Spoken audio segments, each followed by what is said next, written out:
You are watching Game of News. In the build-up to Star Wars: The Force Awakens, many viewers were excited by the presence of villain Captain Phasma, played by fan-favorite actress Gwendolyn Christie. The stormtrooper leader was featured prominently in the marketing campaign and was heavily sought after when merchandise became available on Force Friday. The idea of the first female Star Wars antagonist sounded great on paper, but unfortunately several did not enjoy the execution. Phasma was barely on screen, and her impact in the film was extremely minimal. She had a rather unflattering fate, being tossed into Stockler's trash compactor after lowering the shields. Since even Star Wars 7 Seconds' biggest fans agree Phasma was a letdown, the hope is the character can live up to the initial hype this December when she appears in Star Wars: The Last Jedi.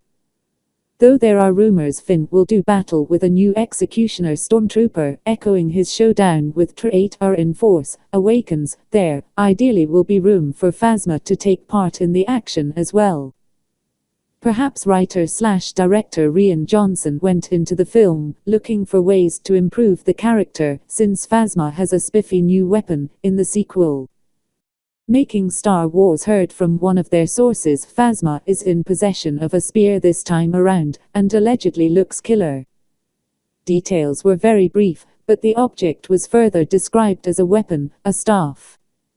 There's no telling if this mystery spear is strictly for decorative purposes, or if it's something that can be used lethally. Phasma was seen in a Last Jedi sizzle reel shown at a Disney investors meeting recently, so perhaps she'll be wielding the spear when the official teaser drops in April. While it is cool to consider Phasma using a spear in combat, it's best for one not to get their hopes up too much. As stated above, Phasma was severely shortchanged in The Force Awakens, being relegated to an inconsequential side character.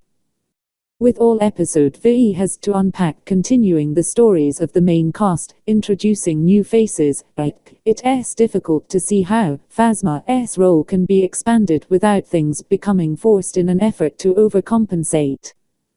From a cynical perspective, Phasma's weapon could simply be to give her inevitable Last Jedi action figure a new accessory, rather than part of a crucial action sequence in the final film.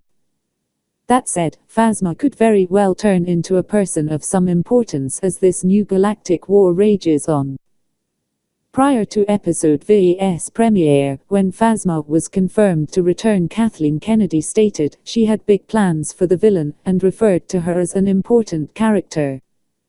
Maybe Phasma's truncated turn in Force Awakens was a product of that film's need to set everything up, and now she can be more involved.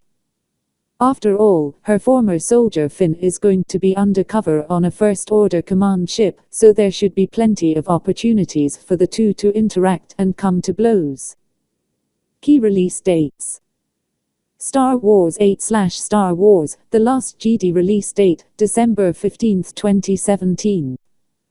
Untitled Han Solo Star Wars Anthology film release date, May 25, 2018. For more news and updates, please subscribe to my channel, and like, share and comment.